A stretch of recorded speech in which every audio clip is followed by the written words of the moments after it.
Everyone wants the red mug. Get it for free now with the Nescafe jar.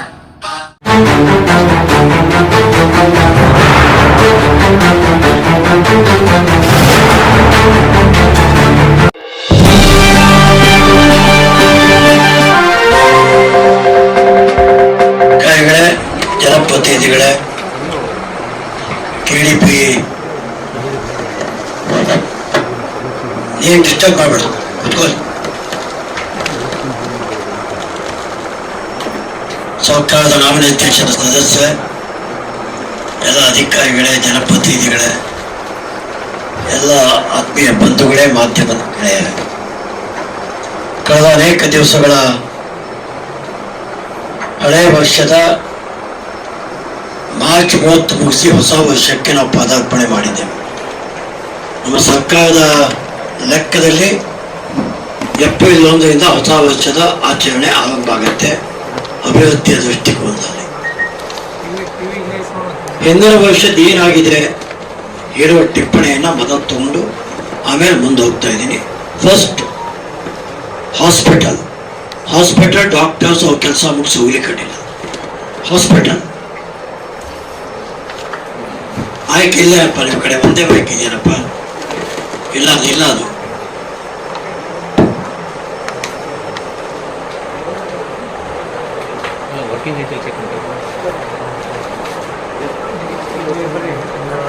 ಎಲ್ಲರಿಗೂ ನಮಸ್ಕಾರ sir. ನಮಸ್ತೆ sir. ಈಗ ನಮ್ಮದು ಆರೋಗ್ಯ ಇಲಾಖೆ ವತಿಯಿಂದ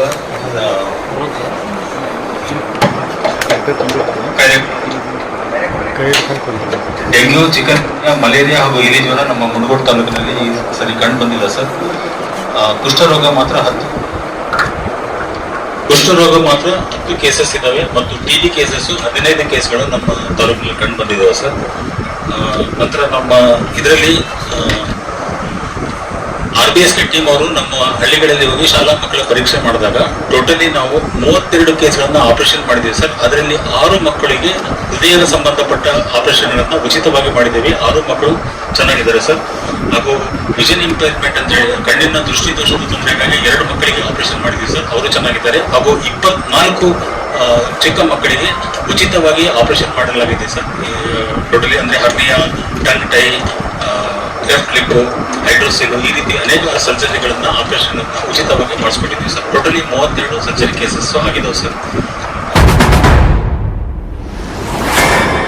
ಮೇಜರ್ ಪ್ರಾಬ್ಲಮ್ ಇರೋದು HPV ವ್ಯಾಕ್ಸಿನ್ ಅಂತ ಹೇಳಿ ಸರ್. ಅದು HPV ಹ್ಯೂಮನ್ ಪ್ಯಾಪಿಲೋಮಾ ವೈರಸ್ ಅಂತ, ಅದು ಮಹಿಳೆಯರಿಗೆ ಕಂಡು ಬರುವಂತಹ ಗರ್ಭಕೋಶದ ಕ್ಯಾನ್ಸರ್, ಗರ್ಭಕಂಠದ್ದು ಕ್ಯಾನ್ಸರ್ ಬರುತ್ತೆ ಸರ್. ಅದು ಬರದೇ ಇರುವ ಹಾಗೆ ವ್ಯಾಕ್ಸಿನ್ ಇದೆ ಸರ್. ಅದು ಹೊಸದಾಗಿ ಇಂಟ್ರೊಡ್ಯೂಸ್ ಆಗಿದೆ.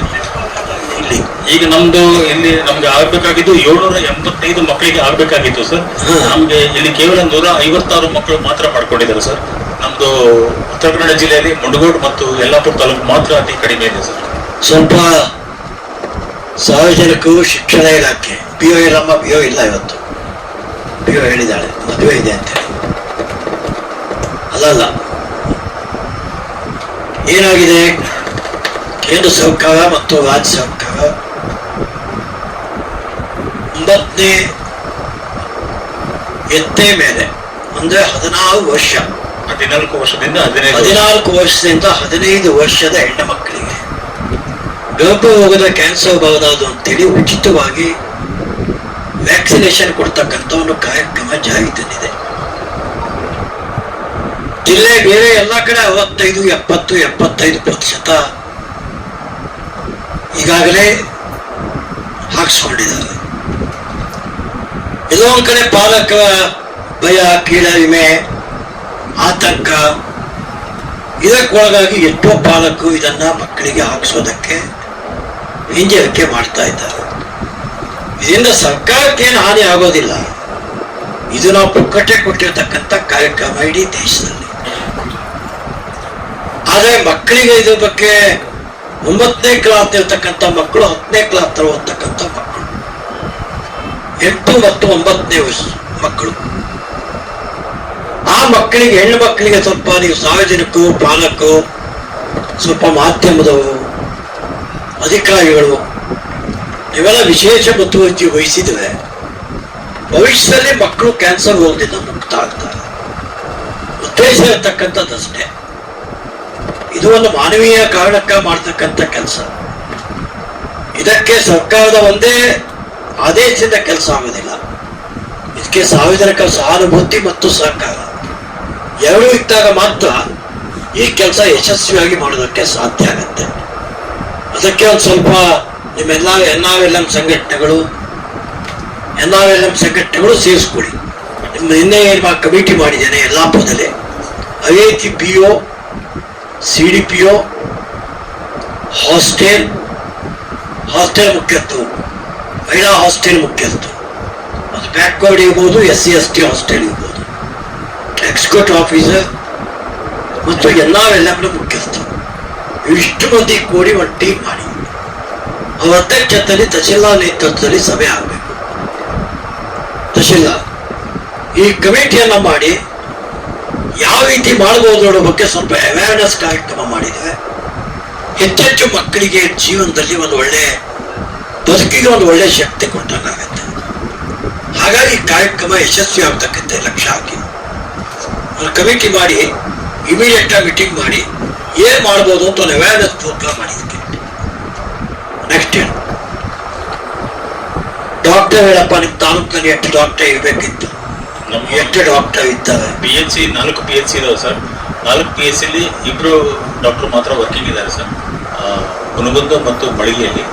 ಹುನಗುಂದ ಡಾಕ್ಟರ್ಗೂ PG ಸೀಟ್ ಸಿಕ್ಕಿದೆ ಸರ್. ಅವರು ಪಿಡಿಯಾಟಿಕ್ಸ್ ಅಂತ ಹೇಳಿ ಇನ್ನೊಂದು 10-15 ದಿವಸದಲ್ಲಿ ಅವ್ರಿಗೆ ಹೋಗ್ಬಿಡ್ತಾರೆ ಸರ್. ಸೊ ನಮಗೆ 4 PHC ಒಬ್ಬರು ಡಾಕ್ಟರ್ ಮಾತ್ರ ಉಳಿತಾರೆ ಸರ್. ಇಲ್ಲಿ ತಾಲೂಕು ಆಸ್ಪತ್ರೆಯಲ್ಲಿ 14 ಜನ ವೈದ್ಯರು ಇರ್ಬೇಕಿತ್ತು ಸರ್. ಅದ್ರಲ್ಲಿ 10 ಜನ ಸ್ಪೆಷಲಿಸ್ಟ್. ಬಟ್ ನಮ್ಮಲ್ಲಿ 8 ಜನ ಸ್ಪೆಷಲಿಸ್ಟ್ ಇದ್ದಾರೆ ಸರ್ ಈಗ. ಹಾ ಸರ್, ಈಗ ಮಕ್ಕಳ ತಜ್ಞರು ಆಮೇಲೆ ಕಣ್ಣಿನ ಡಾಕ್ಟರ್ ಬಂದಿದ್ದಾರೆ ಸರ್. ವೈದ್ಯರ ಕೊರತೆ ಕಡಿಮೆ ಆಗಿದೆ ಸರ್. 8 ಜನ ಇದ್ದಾರೆ ಸರ್. ಹಾ ಸರ್, 8 ಜನ ತಜ್ಞ ವೈದ್ಯರೇ ಇದ್ದಾರೆ ಸರ್. MBBS ಡಾಕ್ಟರ್ಗಳ ಪೋಸ್ಟ್ 4 ಖಾಲಿ ಇದಾವೆ ಸರ್. ಪ್ರಮಾಣ ಲಾಸ್ಟ್ ಏಪ್ರಿಲ್ ಇಂದ ಮಾರ್ಚ್ ವರೆಗೂ 238 normal delivery, 36 caesarean section taluk ಆಸ್ಪತ್ರೆಯಲ್ಲಿ ಇದಾವೆ ಸರ್. ಒಟ್ಟು ತಾಲೂಕಿನಲ್ಲಿ 451 ನಾರ್ಮಲ್ ಡೆಲಿವರಿ, 145 ಸಿಸೇರಿಯನ್, ಒಟ್ಟು 596 ತಾಲೂಕಿನಲ್ಲಿ ಹೆರಿಗೆ ಆಗಿದೆ ಸರ್ ಕಳೆದ ಸಾಲಿನಲ್ಲಿ ಸರ್.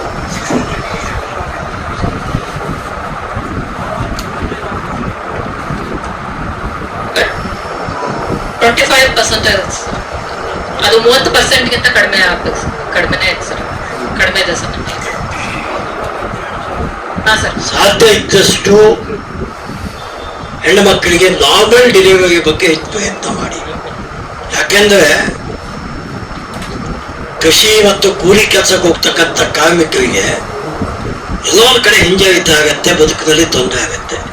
ಸಾಧ್ಯ ಇದ್ದಷ್ಟು ನಾರ್ಮಲ್ ಡೆಲಿವರಿ ಆದರೆ ಅವರು ಆರೋಗ್ಯವಂತರಾಗಿ ಉಳಿತಾರೆ. ಅದ್ರ ಬಗ್ಗೆ ಸ್ವಲ್ಪ ವಿಶೇಷ ಲಕ್ಷ್ಯ ಹಾಕಿ. ಈ ಮಳಿಗೆಯಲ್ಲಿ ಯಾರು ಮಾಡಿಸ್ತಾರೆ? ಈಗ ನಿಮ್ಮ ಮನೆ ಹೊತ್ತ ಬಿಟ್ಟು ಹೋದ್ರ ಅಲ್ಲೇ ಇದ್ದಾರ? ಭಾಳ ಇದೆಯಾ? ಮಳಿಗೆಯಲ್ಲಿ ಎಷ್ಟಾಗ್ತಾ ಇದೆ ಈಗ ತಿಂಗಳಿಗೆ? ಅಲ್ಲಿ ಈ ಸಾಲಿನಲ್ಲಿ 322 ಹೆರಿಗೆ ಆಗಿದೆ ಸರ್. ಅದೇ ನಮ್ಮ ತಾಲೂಕಿನಕ್ಕಿಂತ ಹಾನಗಲ್ ಭಾಳ ಬರ್ತಾರೆ. ಹಾನಗಲ್ ಶಾಸಕರು ನನ್ನ ಕಡೆ ಹೇಳ್ತಿದ್ದು, ನಿಮ್ಮ ಮಳಿಗೆ ಡಾಕ್ಟರ್ ಬದಲಾವಣೆ ಭಾಳ ಡಾಕ್ಟರ್ ಟ್ರಾನ್ಸ್ಫರ್ ಮಾಡ್ಲಿಕ್ಕೆ ಹೋಗ್ಬೇಡಿ ಅಂತೇಳಿ. ನಮ್ಮ ಪವಾರ ಮಿಸಸ್ ಅದು ಇಸ್ ಎ ಗುಡ್ ಡಾಕ್ಟರ್. ಏನೋ ಅವಳು ನೌಕರಿನೇ ಬೇಡ ಅಂತ ಹೋಗಿದ್ಲು. ನಾನೇ ದುಂಬಾರ ಬಿದ್ದವರಿಗೆ ಭಾಳದ ನಾವು ಉಳಿಯಮ್ಮ ಅಂತೇಳಿ ರಿಕ್ವೆಸ್ಟ್ ಮಾಡಿ ಇಟ್ಕೊಂಡೆ. ಅವಳಿಗೆ ಏನಾಗಿದೆ, ಸಿಜೇರಿಯನ್ಗೆ ಈ ಡೆಲಿವರಿಗೆ ಡಾಕ್ಟರ್ ಸಿಗ್ತಕ್ಕಂಥದ್ದು ಬಹಳ ಕಷ್ಟ. ಅದರಲ್ಲೂ ಹೊಸ ಡಾಕ್ಟ್ರಿಗೂ ಇಂಥ ನುರಿತ ಡಾಕ್ಟ್ರುಗಳಿಗೂ ತುಂಬ ವ್ಯತ್ಯಾಸ ಇರುತ್ತೆ. ಇವೆಲ್ಲ ತುಂಬ ನುರಿತ ಡಾಕ್ಟ್ರುಗಳು. ಹಾಗಾಗಿ ಎಷ್ಟೋ ಜನಕ್ಕೆ ಅನಿವಾರ್ಯ ಆದರೆ ಸಿಜೇರಿಯನ್ ಮಾಡ್ತಕ್ಕಂಥದ್ದು, ಅದಕ್ಕೆಲ್ಲ ಎಕ್ಸ್ಪೀರಿಯನ್ಸ್ ಇರ್ತಕ್ಕಂಥ ಡಾಕ್ಟರ್ ಇರ್ತಕ್ಕಂಥದ್ದು ನಮ್ಗೆ ಒಳ್ಳೇದಾಗಿದೆ. ಓಕೆ, ನೆಕ್ಸ್ಟ್ ಸಾಧ್ಯ ಇದ್ದಟ್ಟು ಸಿಜೇರಿಯನ್ ಕಡಿಮೆ ಮಾಡಿ ಪ್ರಯತ್ನ ಮಾಡಿ. ಅಪೌಷ್ಟಿಕ ಕೇಂದ್ರ ತಾಲೂಕು ಆಸ್ಪತ್ರೆಯಲ್ಲಿ ಕಳೆದ ಸಾಲಿನಲ್ಲಿ ಒಟ್ಟು 50 ಅಪೌಷ್ಟಿಕ ಮಕ್ಕಳು ದಾಖಲಾಗಿ ಗುಣಮುಖರಾಗಿದ್ದಾರೆ ಸರ್. ಅದರಲ್ಲಿ 33 ಮ್ಯಾಮ್ ಮಕ್ಕಳು 17,000 ಮಕ್ಕಳು ಅಂತ ತೀವ್ರತರವಾದ ಪೋಸ್ಟ್ ಬಳಲುತ್ತಿರುವಂತರು ಸರ್. ಆಮೇಲೆ ನಮ್ಮಲ್ಲಿ ಕಳೆದ ಸಾಲಿನಲ್ಲಿ 86,452 ಹೊರ ರೋಗಿಗಳು ಮತ್ತು 6,793 ಜನ ಒಳ ರೋಗಿಗಳಾಗಿ 86 ವರ್ಷದ ಸರ್. ತಿಂಗಳಿಗೆ ಸರಾಸರಿ 7,000 ರಿಂದ 8,000 OPD ಸರ್. ಬೇರೆ 200-300 ಹೋಗುತ್ತೆ, 250.